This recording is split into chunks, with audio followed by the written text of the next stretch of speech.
சுக்கிர ஓரையில் தீபம் ஏற்றலாமா? சுக்கிர ஓரையில் தீபம் ஏற்றுறதுனுடைய அர்த்தம் வேறு.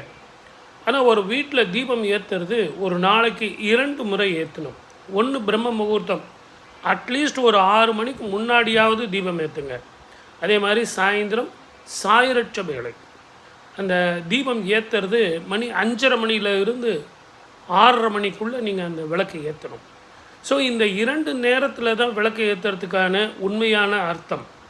ஆனால் இந்த சுக்கிர ஓரையில் ஏற்றுறதுக்கான காரணம் என்ன அப்படின்னு கேட்டிங்கன்னா, ஏதோ ஒரு பலனை நீங்கள் எதிர்பார்த்து அந்த சுக்கிர ஓரையில் நீங்கள் தீபம் ஏற்றுறீங்க.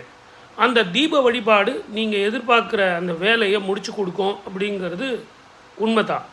ஆனால் எதையோ ஒன்று எதிர்பார்த்து தீபம் போடுறது அந்த சுக்கிர ஓரை. ஓரை தெரிஞ்சவனை இந்த ஜெகத்தில் யாருமே ஜெயிக்க முடியாது அப்படின்னு ஒரு பழமொழி இருக்குது. அந்த ஓரையில் தீபம் ஏற்றுறதுங்கிறது ரொம்ப ரொம்ப விசேஷ பலனை கொடுக்கும். சுக்கிர ஓரையில் உங்கள் குரு எதற்காக அதை சொன்னாருன்னு தெரிஞ்சுக்கிட்டு அந்த நாளில் தீபம் போடுங்க. ஆனால் அதே நேரத்தில் ஒரு வீட்டில் காமாட்சி அம்மன் தீபம் ஏற்றுறதுங்கிறது அது பொதுவான விதி. அதுக்கு நீங்கள் ஏற்ற வேண்டிய நேரம் விடியற்காலையில் பிரம்ம முகூர்த்தத்தில்.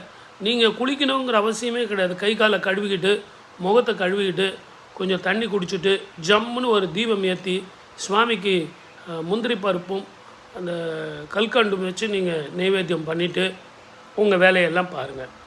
அதே மாதிரி சாயந்தரத்தில் வீட்டினுடைய வெளியில் இருந்து, அது ஃப்ளாட்டாக இருக்கட்டும் வீடாக இருக்கட்டும், தலைவாசலில் இருந்து காமாட்சி அம்மா விளக்கு ஏற்றி அந்த மகாலட்சுமியை கூட்டிக்கிட்டு நீங்கள் சுவாமி ரூமுக்கு போகணும்.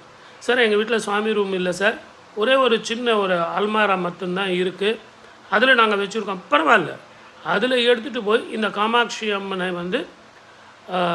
பிரதிஷ்டை பண்ணுங்கள். எதேச்சியாக அந்த இடத்துல நீங்கள் எடுத்துகிட்டு போய் வைங்க. அந்த மாதிரி நீங்கள் பண்ணிங்க அப்படின்னிங்கன்னா உங்கள் வீட்டில் லக்ஷ்மி கடாட்சம் தங்கும்.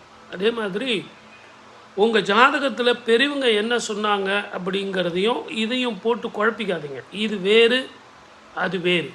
இது சொன்ன அர்த்தம் உங்களுக்கு உங்கள் ஜாதகத்தில் அந்த கிரகங்கள் கெட்டு போயிருந்தாலும், அந்த கிரகத்தினால் உங்களுக்கு பண வசதி வராமல் இருந்தாலும், அல்லது சுக்கிரனுடைய அந்த உடல் பாதிக்கப்பட்டாலும் அதற்காகத்தான் தீபம் போட சொல்கிறது. அதனுடைய பர்பஸ் அந்த சொன்ன குருவுக்கு தான் தெரியும். ஆகவே அதையும் இதையும் கன்ஃபியூஸ் பண்ணாதீங்க. ரைட், ஒரு சப்ஸ்கிரைப் பண்ணிவிடுங்க, ஷேர் பண்ணுங்கள். ஒவ்வொரு சனிக்கிழமையும் மத்தியானம் 3 மணிக்கு தந்தி டிவியில் என்னுடைய நேரலை நிகழ்ச்சியில் பாருங்கள். நீங்களும் கலந்துங்க.